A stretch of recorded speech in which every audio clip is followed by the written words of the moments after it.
we have not only a highly experienced and distinguished panel, but a panel that offers a broad range of perspectives on this very important topic, from former Chinese government officials to leaders in business, as well as sharing a European perspective and American perspective.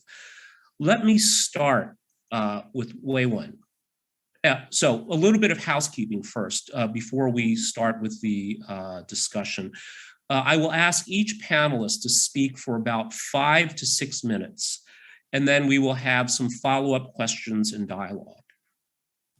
So yeah, maybe I just speak of a little bit of welcome yes. At the beginning. Yeah, no. First of all, I'd like to thank all the distinguished panelists that joined us. Thanks, Andy, for hosting this. And I'm actually just want to at the beginning to say, this is really a highly attentive and relevant topic. I know that all of you are very busy. I know Hugo has been quite busy lately in taking many interviews and discussions. And also good to see Clara too. And you hope everything's fine with locking down partially here and there in China. But I think this national unified market, which proposed by the central government just last month, is really highly relevant and very important, as Andy just mentioned. My personal view is that I think this is really a great stimulus, actually a new probably a scheme that we can really establish a more effective market system. Because as we know that China is divided into 31 provinces and municipalities, and then there's a lot of regionalism, protectionism, and the market is divided sometimes into different segments. So how to really, break all those bottlenecks and also really stimulate the flow and the distribution, and also the establish a more effective national market system is probably in time to really come back these challenges that we're facing right now. Pandemic, there's a lot of slowing down, and there's a lot of international also recession is coming. So probably to try to have this kind of a new mechanism is really to taking this opportunity while we are combating the COVID and also we're having this economic setback. But let's really strengthen the market. Let market factor be the critical and the crucial factors in shaping China's future economy. So let 31 provincial municipalities be a more in a market shape to really get rid of those unnecessary and protectionism regional policies, provincial, local, municipal policies. Let's really, build China into more market efficient, market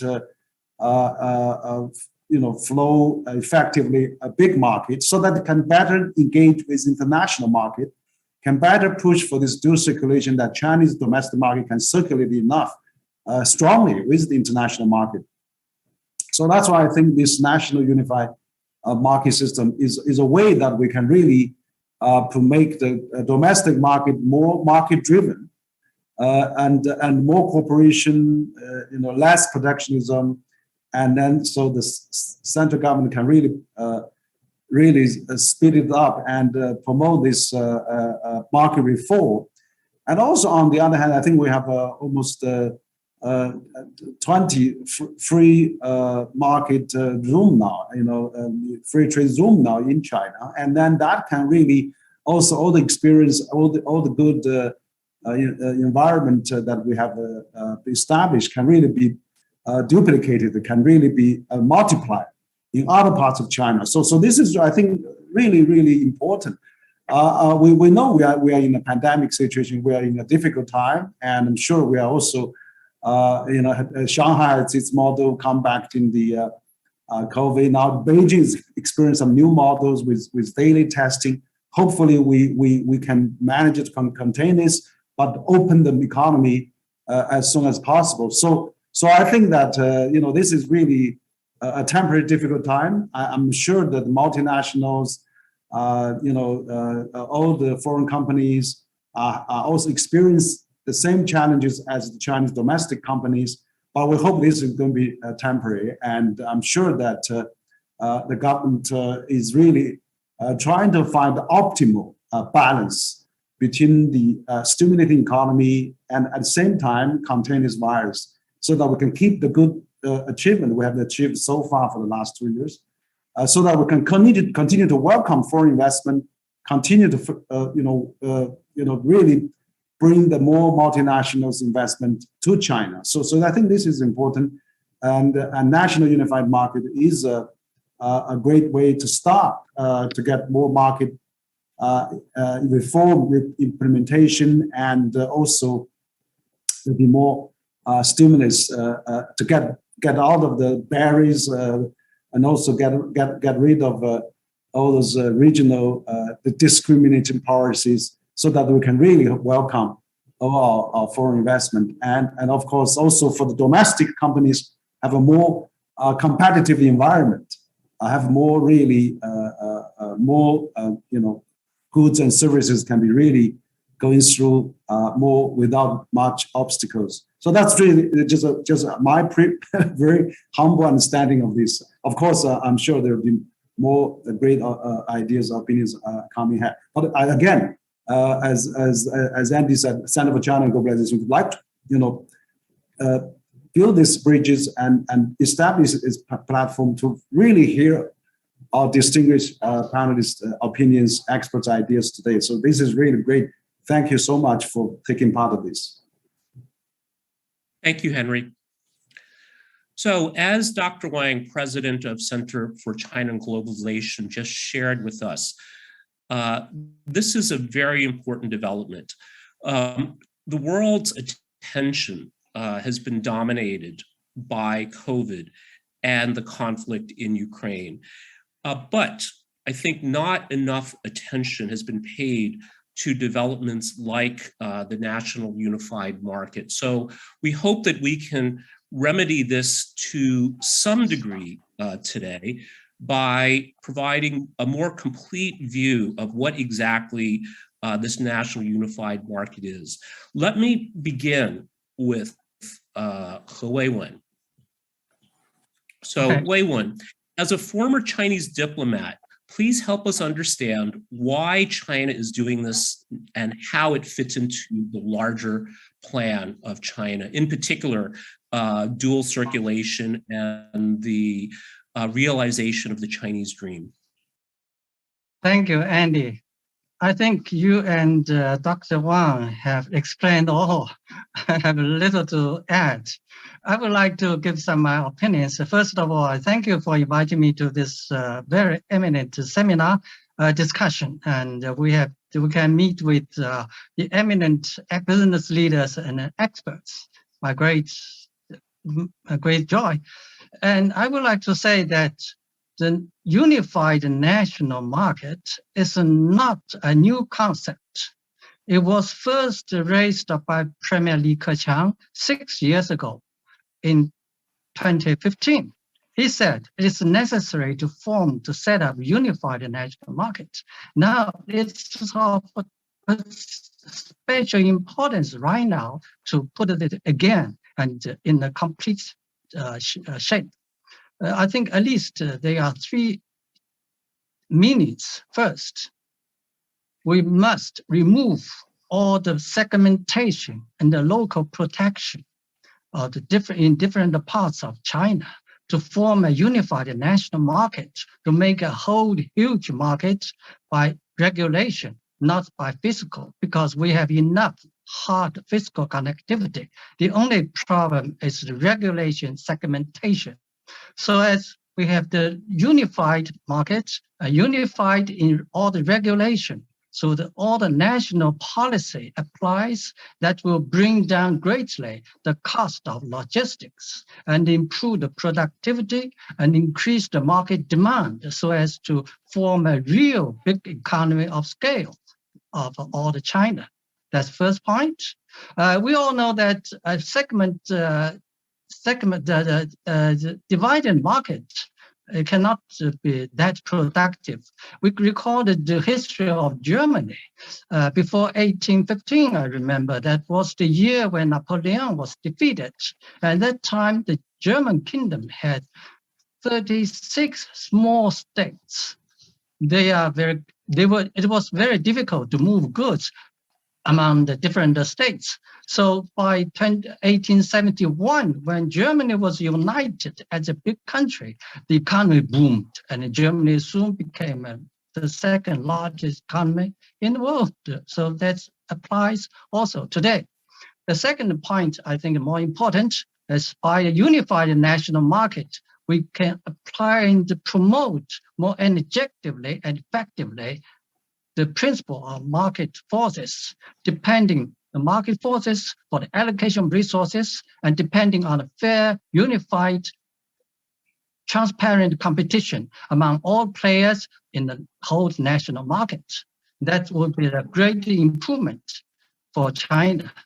The third point is contrary to the conception that it means to close the circulation in the country. It just means or demands the further opening it up to adapt and integrate with the world's huge market, to have the same regulation, the same fair competition between China and the world, and in China market, in the world market. That I think is very good step or very meaningful step in China's the move in opening up and reform. And it's especially important right now. I think the COVID fighting in Shanghai, I'm in Shanghai for the last 2 months, and I've been locked in my living quarter for 56 days already. And we have heard a lot of complaints from the European Chamber of Commerce, from the American Chamber of Commerce, expressing their difficulties. And 53 of the members of the European Chamber of Commerce say they have met with the difficulties in supply chain disruption. And 62% of American Chamber of Commerce members said that's the same case. And then those American companies in Shanghai even have the more serious problem. 82% of them have that problem. Yes, I think the current COVID-19 the fighting in Shanghai and in other cities of China is a real exam for China to form the unified national market, to cut down the bottlenecks and to unify the market, to go through all the obstacles and try to revive our economy and revive production and have a smooth logistics as soon as possible. I think we should also do a good job. Now Shanghai is coming back and getting closer to normal. I'm sure that the difficulty will be over in a few weeks, and we should work together to fight that difficulty and back to normal as soon as possible. And China will remain open, and people in all different countries should be confident, and we should work together to find the real troubles and work together to shoot the troubles and overcome them, to get back to normal and come to a further growth in the future. Thank you. Thank you, Wei-Wen, and thank you in particular for providing some historical context for how powerful unifying a market can be, as the example you gave us with Germany, as well as the importance of the timing where we're seeing many parts of the world, including Shanghai, still dealing with the economic challenges of minimizing the human cost of COVID. So let me now move on to Claire. Claire Pearson, you've long been an advocate for helping the world better understand China. We all know that China is a very exciting place from a business perspective. It is becoming increasingly important from a political perspective, but yet there are many misperceptions, misunderstandings, and myths about China. What are some of these misperceptions around the national unified market you think need to be identified and hopefully rectified? Claire. Well, thank you very much for having me here today. And Dr. Wang, it's a real pleasure to see you after so long absence. And it's thank you very much for convening the event, and congratulations on the growth of CCG. It's quite phenomenal. It's nice to see you again as well, Jörg, and Hui Wen, and to meet you, David, Blair, and Sui Fan. So Andy, I mean, this is a fascinating topic for me because actually my grandfather used to work on the border between North and South Island, between Northern Ireland and Era. And I used to always say to my mom, how do you have such a phenomenal wardrobe, such expensive dresses you had when you were young? And she said, well, people would give us things when they went over the border. Borders are inevitably places where businesses lose efficiency and slow down. So what I really like about the national unified market is that it's going to give people a new sense of pace, place, and access to new people markets. And you talk about the myths, Andy. I think that's a really good way to address it, because people are going to say, oh, it's a new regulation, it's going to slow down the pace of business. Or people are going to say, is anyone really going to go to those remote provinces? They're going to say that. And they're also going to say, are we going to have people from these far-flung places in the west of China? So I want to take those three myths and tell you what's really happening in business. Business is very busy at the moment. We might be in lockdown in Shanghai, but it doesn't mean we're not all networking like mad when we go for a walk around the block. So I've been talking to some of the CEOs who I'm in lockdown with, because we all go for a walk at the same time in the evening. And these are the conversations I've been hearing. So one of them is from Japan, and he is producing electronic products in a Shanghai factory. So I said, are you missing your targets at the moment with the lockdown? He said, no, I've got offset in my Dalian and my Guangzhou factory. So I'm hitting my targets largely. So what I'm finding is NUM has come at a very important time, because that Japanese gentleman, he already has geographical spread around China. But the way that you lose business in China is if you're not quick enough to market. And NUM means that when you apply for a product license in Shanghai, you don't then need to go to Anhui and meet a whole load of other people to sit a whole load of other tests to get another product license. And speed to market is a critical factor in China. The Japanese CEO told me, I said, what's your big deal with the competition with your Chinese competitors? He said, the Chinese competitors put out 5 innovations a year. We put out 1. And he said, we just need to speed up. I said, why are they so much faster at innovating? And he said, oh, it's pretty simple. They'll put a product to market at 95% ready, and they'll test it on the market. We'll wait till it's 100% and launch 1 a year. So this difference in approach to business can be resolved by the national unified market, because everybody can get a license simultaneously for a continent, not just for one province. So I think it's going to help foreign businesses. The second myth I like is no one's really going to go to these places. No one's going to set up in Lanzhou and Xi'an. Really, really wrong.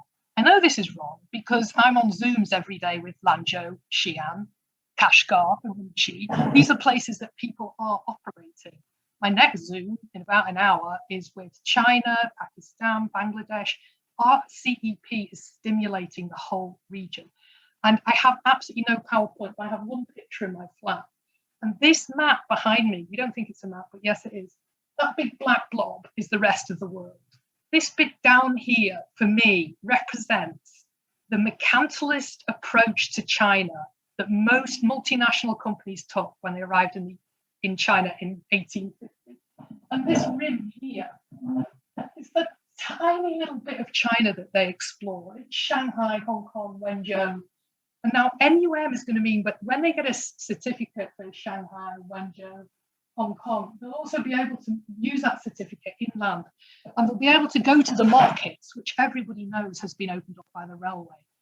You know, everyone used to be near a port, now everyone needs to be near a railway, because particularly during a period of crisis in global geopolitics, everything's going by railway at the moment. And I've noticed the number of trains going from Chongqing to Duisburg has gone up from 20 a week to 90 a week, which I think says something. So basically, businesses are moving to Chongqing, Chengdu, because together they've got about the same population as Shanghai, Beijing. We have other clients who are moving to Kunming because they're getting ready for the railway down to Singapore to connect them to Southeast Asia. And other people who are looking at Kashgar because that will connect them into Pakistan when the two railways are built to Karachi and Gwadar. Already I'm meeting a lot more Pakistan business people who have come back from Washington, DC because of the economic growth that has occurred in their hometown of Karachi. I recently met 20 female entrepreneurs on a train on the way. They've gone from Beijing to Tianjin from Pakistan. People are looking at new regions because the growth used to be Shanghai, Wenzhou, Hong Kong. Now it's Urumqi, it's Xi'an, it's Lanzhou. And so my third myth that I want to address is, you know, are we going to be able to recruit the people we need if we go west in China and open in these provinces? Absolutely, yes. Everybody knows the leaders always come from Hunan in Middle China. You know, the really excellent people that I've been meeting lately. I went up to Lanzhou University. I was doing a debating competition, and I remember the last student. I felt very sorry for it because it was a stand-up debate, and the last topic was Romeo and Juliet. And she said, actually, I'm not a literature major. I'm a business studies major. But I'll analyze Romeo and Juliet as a business studies major. And she said, meet, get married, die, you know, all in the matter of days. And she finished off with this quote. She said, do not let procrastination be the thief of your time. So how eloquent is this lady at Lanzhou University? I think when you go to the more western regions of China, you find that the employees are superb. People don't come to China for cheap labor anymore. They don't. They come to China for a talented and productive workforce. And I was there with some UK university people who were recruiting. And yeah, of course, they were very impressed by the students at Lanzhou University. And this is what I find again and again. You know, the Zooms that I've got tonight and tomorrow, they're with Hainan Boao in the US. They're with the UK, China, Pakistan, Bangladesh, India, Nigeria, and South Africa. People's hub of central activity. The head of international used to be in London, used to be in New York. The heads of international are now in the Asian time zone and then report back to clients in the US and Europe. So I think the center of everybody's growth is now in Asia. Everyone's profits for the next decade are by and large going to be drawn from Asia. So basically, I think NUM couldn't have come at a better time. The friends that I've been talking to during lockdown have all been catalyzing their business through Zoom. So Zoom is the new way forward. People want to live in more remote regions. The real estate after lockdown in US went through the roof in the rural regions because people are teleworking. When I go to Man Coffee in Dadonghai in Hainan, it's packed with Shanghai telecommuters working on their laptops. People don't need to be in the big conurbations anymore.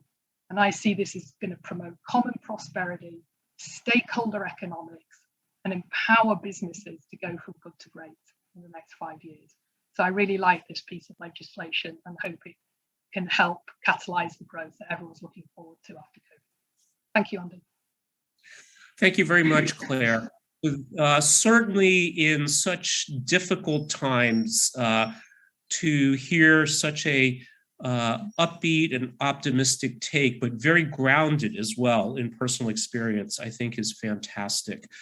I think also it's important to remember that we talk about trade, markets, and investment in abstract terms, but in fact, this has very, very real impact on people's lives around the world. As you say, whether someone working in a coffee shop in Hainan or someone in Guadar or other parts of the world still looking to move up the economic ladder, that these decisions do have very concrete real-world impacts. Thank you very much for that, Claire. Thank you. Speaking of business, let's move on now to George, who is, again, as I mentioned, not only one of the most senior European business executives in China, but also the president of the European Chamber of Commerce, where he has the pulse, well, not only what's going on in China, but in Europe as well. So George, the China-EU relationship is increasingly important in economic terms, but also has been undergoing some recent geopolitical challenges, as you well know. How do you see the National Unified Market Plan initiative affecting China-EU relations? Well, thank you very much for the invitation, and it was wonderful to listen to Mr. He Wen about Germany's unification. It's actually a very good picture. I mean, wonderful to have now legislation coming up that addresses market fragmentation, because the market in China is more fragmented than ever because of all these supply chain constraints and the COVID issues that we are facing, and that also Mr. He was kind enough to point out from AmCham and European Chamber. So I guess that it is really valid now to actually look beyond COVID in order to actually find a mechanism that can generate growth. And that is, of course, the fight against market fragmentation. It's not a new thing. I go even more back. I've done a bit of homework than Mr. He. I saw 1993, the National People's Congress actually came up with a law on unjust competition that was clearly aimed at interest groups that were only selling my province, my city, and so forth. So all the way back to 1993. And then, of course, in 2001, the State Council came up with a paper, an order number 303 on the forbidding the regional blockades, which is pretty much a similar thing. So we've come a long way. But who are you telling? I mean, we are European Union, 27. Unfortunately, now we lost Blair in the process. And that already in itself, we have a similar passport, we have a currency, most of us at least, and still we are highly fragmentized, and we are still struggling in order to make the European Union a union, also in essence and not just in name. So it is a step that is difficult to make, and we should not get over enthusiastic, but it is absolutely crucial in order to generate the GDP that we are lacking now, partly in globalization as well as in exports. China has to look into this potential, because export will not be the machinery anymore. It used to be the one in the last 2 years. China was heavily dependent on the European market. They sold more than twice as much to Europe than we were selling to China. But now Europe coming out of the lockdowns and all the issues that we have, we don't need the stuff anymore that it was produced in China. China was the perfect factory for a country in a lockdown. We needed everything from healthcare equipment to electronics and everything. Now that's a thing of the past. So China has to find a new mechanism. And I think what better than actually finding this in this new unification and trying to tackle this kind of fragmentation in the marketplace raised by national interest groups. I mean, a couple of things come to mind. First of all, of course, in business, BASF has been in 31 production sites. We have 100 factories across China, and we have been heavily impacted by COVID, by the way, across the board. Even in Guangdong, traffic was down by 17% and there was no lockdown. So we are definitely in favor of a system where actually more stronger centralized laws apply, and not everybody locally comes up with their own ideas. One system that has been bugging my members, and we have 1,800 members in 9 cities across China, has been the Huco system. I guess that is something that also leads to fragmentation and difficulty for shuffling around people. And that is very important to us, that actually people are more at liberty of moving around China. And you can see it in the most innovative city in China, that's clearly Shenzhen. It has the most modern companies and the most competitive companies. And if you look into the composition of Shenzhen, it clearly shows that 60%, 60, of all inhabitants of Shenzhen come from outside Guangdong. So it's a melting pot, and it creates ideas, it creates stark contrasts among people thinking differently, which is healthy in order to gain new technologies and everything. So in a way, I think we really can see there how a country can open up its national borders, domestic borders, in order to make the exchange easier. The other thing that is certainly something that I remember from former Minister Li Rongrong from SASAC, that actually says that this local protectionism always leads to overcapacity, because everybody has the same idea, replicates, I want my battery materials factory, I want my steel factory. And in China, the typical thing, so he said before he passed away, was to say, and no company goes out of the market because they're state-owned enterprises, they have a long lifeline. So in a way, it's very important that this policy also tackles the kind of overcapacity drivers coming out of it. Now, Andy, I was trying to avoid your question until now, so I come to that at the final stage. What it does to European business clearly is like, we want to have a more unified system. We want to have more market access and not come across regional barriers. I mean, we come across them in medical healthcare equipment, where all of a sudden in Shenzhen, they just want to buy domestic brands. The same, we had a problem in Sichuan. And it took the Ministry of Finance to clearly outline that the procurement is supposed to be open for domestically produced healthcare equipment, meaning if you're a joint venture in Suzhou or Shanghai, you qualify. So in a way, it's very important that this happens. Now, if China opens up more, and I guess that is a wonderful step, but it has to do more in order to overcome the trauma of lockdown. I think the Western headquarters are absolutely shocked by seeing Shanghai locked down. Shanghai was always for us the most international, most sophisticated city in China. And to see it with gates, this kind of thing, weeks on no end, is something that has really killed the allure of Shanghai as an international city. This can be done, this can be recuperated. I have every faith in that, but it requires clear-cut actions, and it requires an even more open door. So not just talk, but actually walk. And I'm sure that we get back, but it's going to take a while. And I'm personally of the opinion that this year will still have the zero tolerance for the reasons that I think some outlined already, that it's very unsafe to open up now, but something has to happen. And just as a last remark from my side, the solution to the COVID crisis is not testing, it is vaccination, vaccination, and again, vaccination. Thank you very much, George. I think it's vitally important that we have a candid perspective on what foreign businesses are experiencing in China, not just today, but also in terms of their outlook. So thank you very much for sharing that. And of course, as we've seen from the recent economic statistics, that whether that's retail sales or industrial output, that this period of the year, at least, is very, very challenging. And I think we all are hoping for resilience and a rapid bounce back, as well as you say, a return to some of the positive sentiment that is possible as we see China continue to grow. A lot of these growth drivers, these structural drivers, are very, very positive, but having to get past these short-term challenges is indeed very important. Let's move on now to David Blair.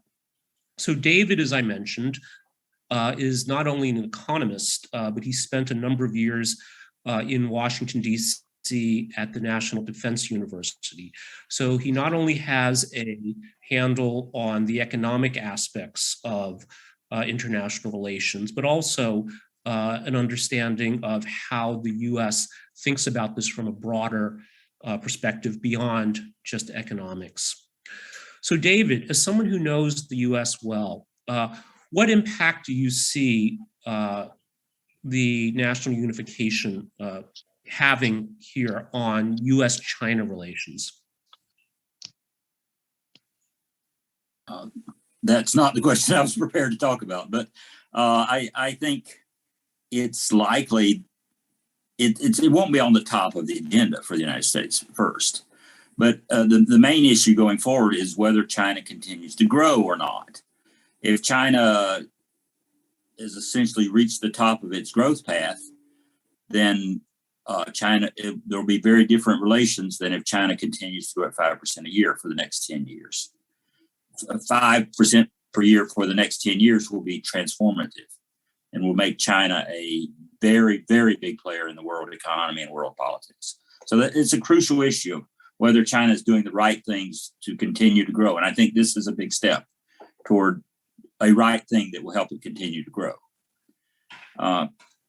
There's a book by an economist named Robert Gordon called The Rise and Fall of American Growth, which I like a lot. And he talks about what enabled the United States to grow during the period from 1870 to 1970, which was the period where we were seeing high productivity growth and also growth in the incomes of average people. Sort of median real wages were going up a lot in those years. Unfortunately, they haven't since. And you'd think it might be technology, stuff like that.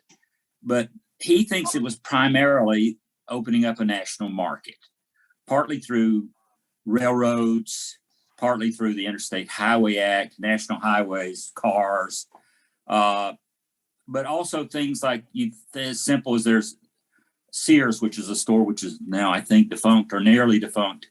There was a thing called the Sears Catalog. I remember when I was young that everybody had in their home, and you could buy stuff nationally. And that enabled competition for local, nearly monopolist retailers. So this really increased the real incomes of people. You had a similar thing in Britain earlier when Britain built canals and then railroads, which I think were enablers for trade within the country, and also enabled the Industrial Revolution, the first Industrial Revolution. There are cases where this has not happened. I happened to be a consultant for Indian Railways back about 15 years ago, looking at ways to increase efficiency and improve productivity, which we didn't succeed at very well. But an issue that came up which really surprised me is there is no equivalent to the U.S. Interstate Commerce Clause in the Indian Constitution, which means the states in India have the right to impose tariffs and to stop people at borders, stop trucks at borders. So the main profit center, the main comparative advantage for the railways was that the railways could go across the state borders without any intervention from the state governments. So that kind of thing, it shows, and I think Modi's trying to do something about this, but it's very important to allow competition across the country. So there are lots of advantages to trade within a country or internationally. And there's this sort of the typical gains from trade, sort of David Ricardo kind of argument that I've got grapes and you've got sheep and let's trade with each other and we'll both be better off. But I think there's a lot more to it than that. There's the two big things are economies of scale. They allow companies to grow big enough to reach technical economies of scale, and also anti-monopoly. They eliminate monopolies in local areas. I think we're going to see a lot of that in China. We've seen other examples, like when Spain and Portugal joined the European Common Market. They were poor countries previously, but joining the Common Market allowed their highly protected companies, forced them to compete. So this was transformative for those two countries. Mexico entering NAFTA was a similar example. So there are lots of advantages, but I think there are dangers to be aware of too. As we've seen in the United States, the elimination of the local monopolies can lead to the creation of national monopolies. We've seen higher and higher concentration of many industries in the United States. And this is a big downside. So I think China needs to be aware of that going forward. China has essentially, partly it was political. The United States about 30 to 40 years ago decided not to enforce antitrust law. So maybe this would not have happened if we had more energetic antitrust division of the Justice Department, but we didn't. So you've had big monopolization occur. Also, you need to be aware of the transition. If you intervene too quickly, and you can force a lot of companies that could adapt in local areas to not have the time to adapt. So I think that's something to be aware of.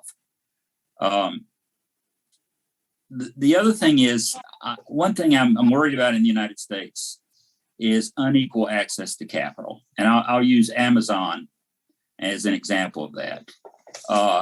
Amazon lost money on retail sales for about 15 years. How did you get anybody to make that investment?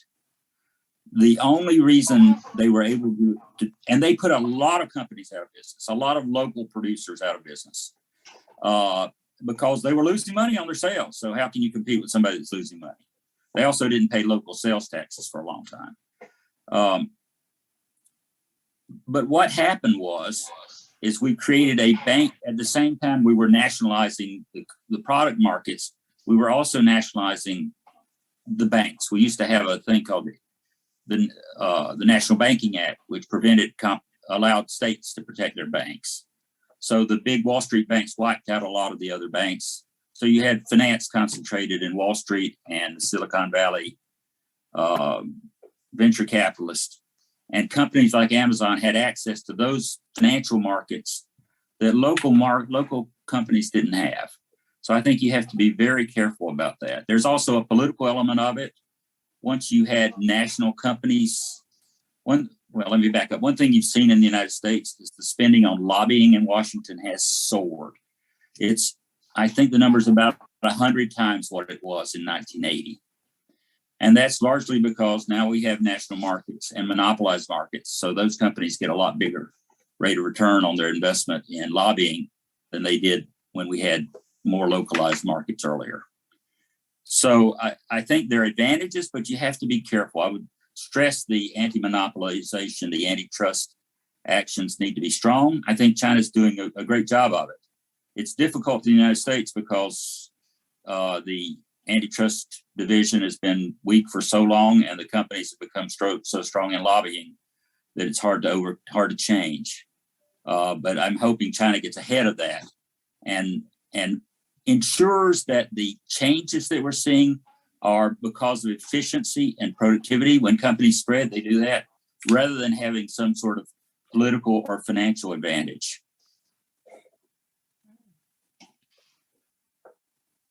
So I think this is a great thing in summary, but there are dangers that we need to be aware of. Another one is when we talk about consumption. The median real wage in the United States has not gone up. It's actually gone down now since 1979, but the GDP has gone up. So we've had a huge transfer of labor, of wealth from workers to capital. I think that's a very bad thing, but people have kept on spending. How did they do it? By increasing personal debt.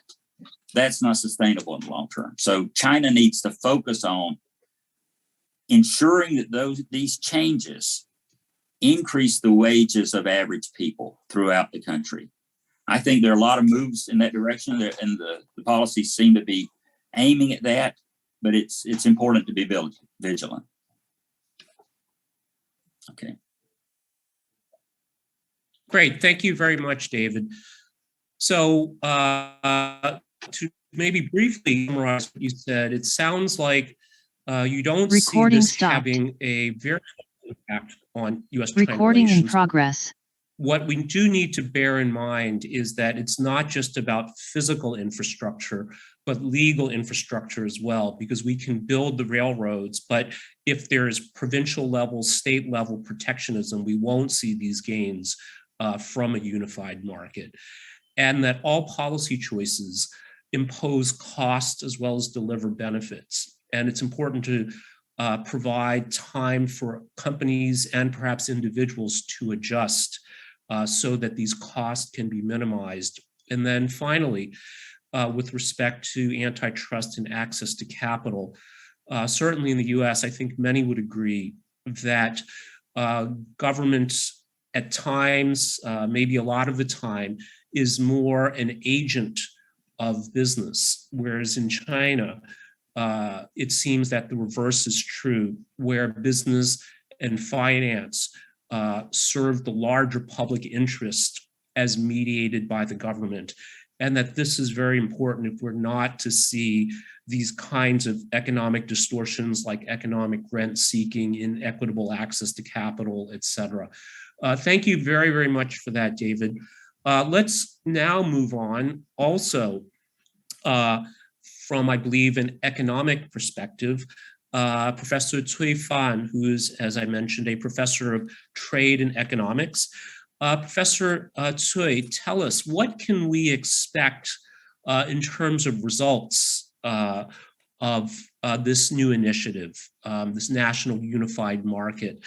And what are some of the challenges and risks? So David touched on some of these from an American perspective, but perhaps you can share with us as a Chinese academic, a Chinese expert in this space, what can we expect the results to be, and what are some of the challenges and risks that will be involved? Okay, thank you very much, Andy. Firstly, I would like to give a title to my talk. The title is Home Market Effect for All. What's a home market effect? Actually, home market effect is an idea in economics that countries with a large domestic demand for some products with a scale economy tend to have larger sales of the same abroad. China is the second largest economy in the world and maybe keep growing. So if you invest in China, set up a company and succeed in selling your products in this large domestic market in China, you tend to be more successful in the whole world market. This home market effect tends to be strong in those sectors with a high scale economy, which was stressed by David just now, such as automobile, chemical products, internet companies, airplane, telecom, equipment, and etc. Those sectors. The sectors with high scale economies normally have intensive R&D input, have network effect, learning effect. They normally have more innovation activity than other sectors. So this home market effect, if you like, we can also call it large market effect, will benefit those innovative companies, bring them a large platform to explore their inventions and innovations. It will also just bring China comparative advantage or some kind of new competitive advantage in innovation intensive industries. However, the large home market cannot be segmented markets, right? We cannot have this kind of home market effect if we have segmented markets in China. So I think now the government stressed that we need to have a unified national market.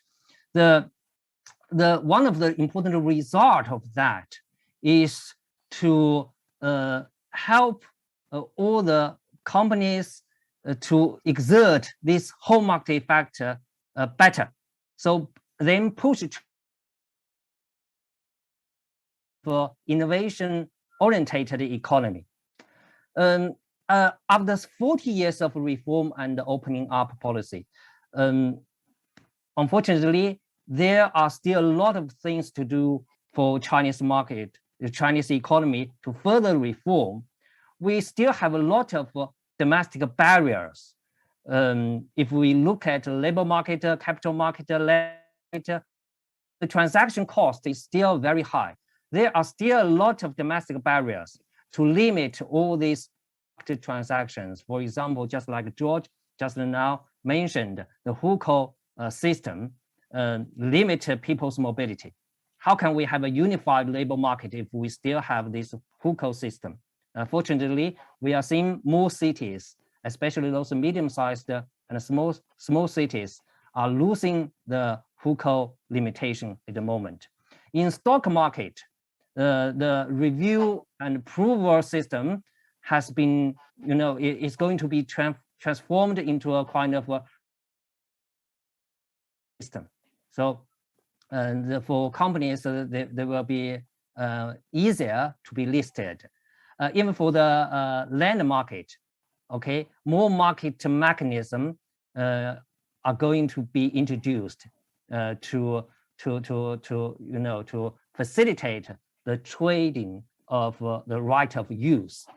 So the large market effect is important. And there's one point I would like to stress. You don't need to be a Chinese invested company to enjoy this large market benefit. Foreign invested companies can also enjoy this large market effect or home market effect.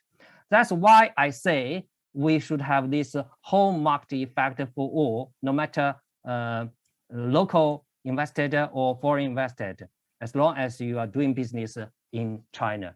So I think another result of this unified national market strategy is to attract more foreign investment.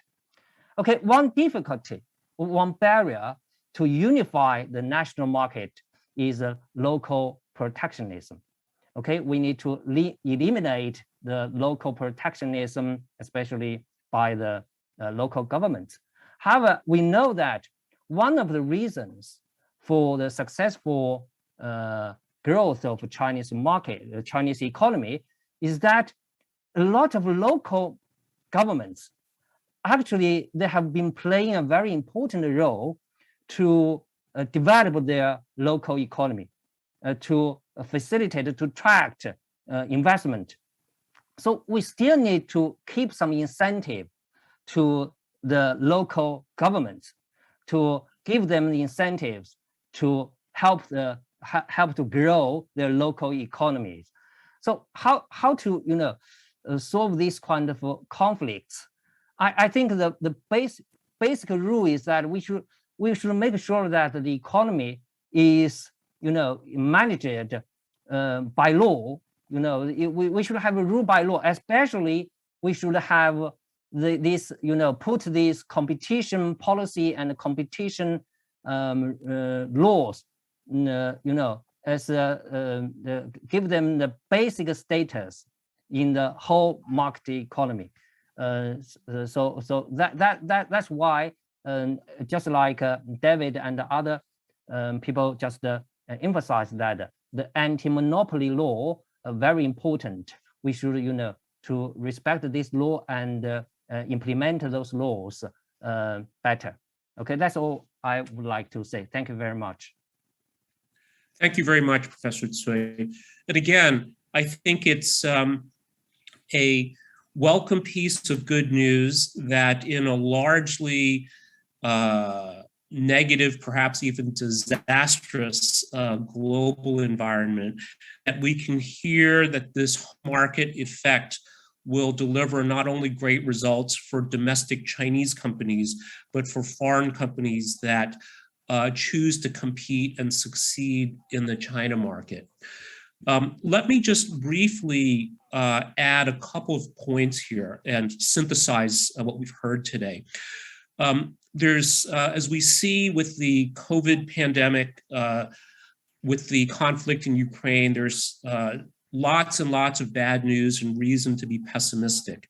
But also the development or the announcement of the national unified market, I think, is cause for optimism for different reasons, as we've heard today. But we also need to see this in the context of China's dual circulation strategy. So the creation of a national unified market will be good for foreign businesses and Chinese businesses, as we heard Professor Cui said and George talk about as well. But we also need to see this as part of one circle in this dual circulation strategy. And the other piece of that that happened this year too that's very important is the formal inauguration of Rsep. So we can see that although this is somewhat less newsworthy, but still very, very important, very, very positive. And I want to add one final point about this, that it's not only about anti-monopoly, the creation of unified market, but an important part of this policy as well is a new way of thinking about production, that the factors of production are not just land, labor, and capital, but data as well. And this is a theoretical breakthrough that I think will empower and turbocharge some of the benefits that we heard from our panelists today. And in particular, as part of this will be the rollout of China's digital currency, the digital yuan, or a central bank digital currency that also can play a very important role in this national unified market, as well as the international side of the dual circulation strategy. Let me turn it over now to Professor Wang for any closing remarks. Henry, do you have anything else you'd like to share with us? Yeah, thank you, Andy. I think this is really a great discussion. We're here, people from the business community, the leaders, and also experts from both China and China's experts and international experts. I think the topic is highly relevant. I mean, now we need to really break this, impasse, because I think that how can we really, really push on the globalization, push on the, integration, and also China now become more actively supporting the world economy. I mean, last year, China's import-export has gone up almost 30%. And this global value chain, the central position that China has been established over the last 4 decades has been so important now. And so I think this national unified market is one step in the right direction to really make it more efficient, less fragmented, and more also circulate, and also more distributed without barriers and local protectionism. But I agree with Professor Trey that absolutely we should also view this cross-country market, 31 provinces and cities, of course, as competing economic unit as well. Every governor, every mayor is a CEO of its own, region, and then there's a national competition going on, which is healthy. But on the other hand, we also need to really break away those outdated rules and regulations, like you both, Hugo and Professor mentioned about this Huco system. That is really outdated. I think for unified labor market, we need to really talent flow circulations to happen. This year, we're going to have 11 million college graduates. I mean, again, we have to really find a way to really make them flow even more efficiently. But also, probably we need to attract more global talent. We're seeing a lot of global talent temporarily leaving China because of this pandemic. We hope, as Hugo mentioned, sure, China will come back and global talent will return as well. I'm sure this is temporary as well.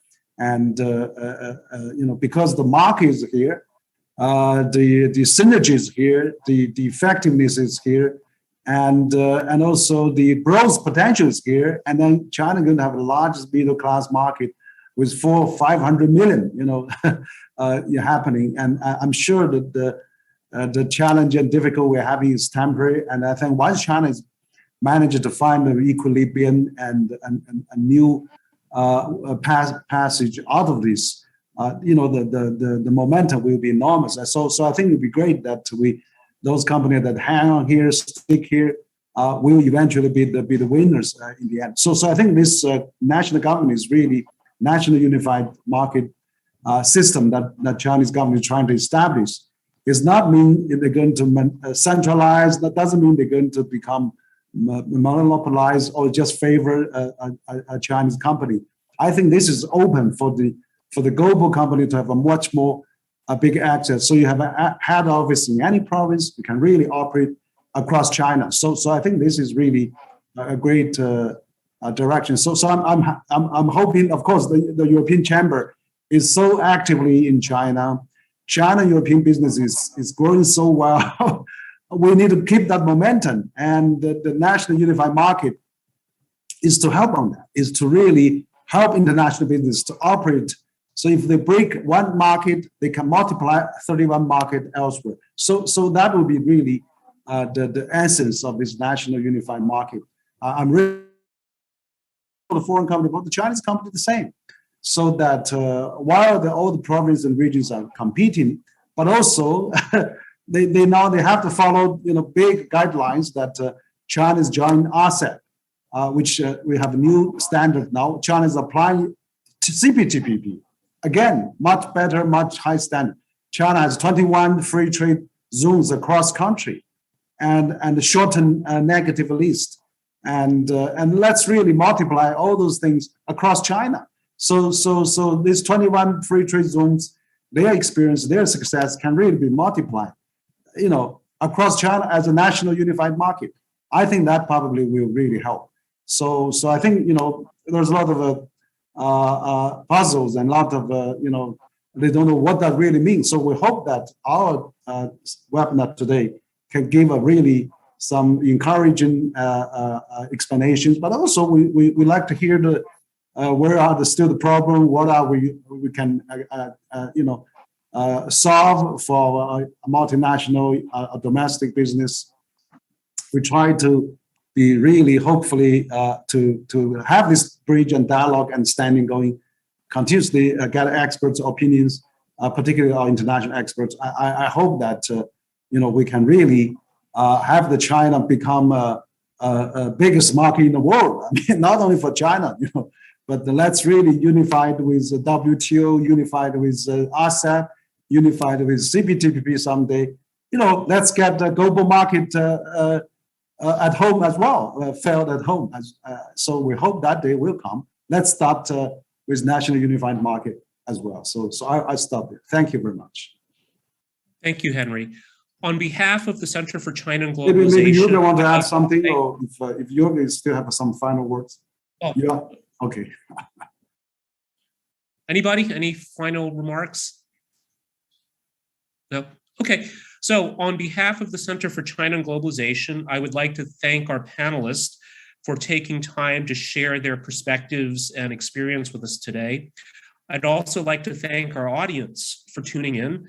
And as Dr. Wang said, this is only the beginning of a conversation. And I hope in particular that our audience today, if you have further questions, comments, contributions, that you will reach out. We are all certainly very interested in continuing this conversation. Thank you very much, and hope everyone has a great day and a great week. Nice to see you. Thank you.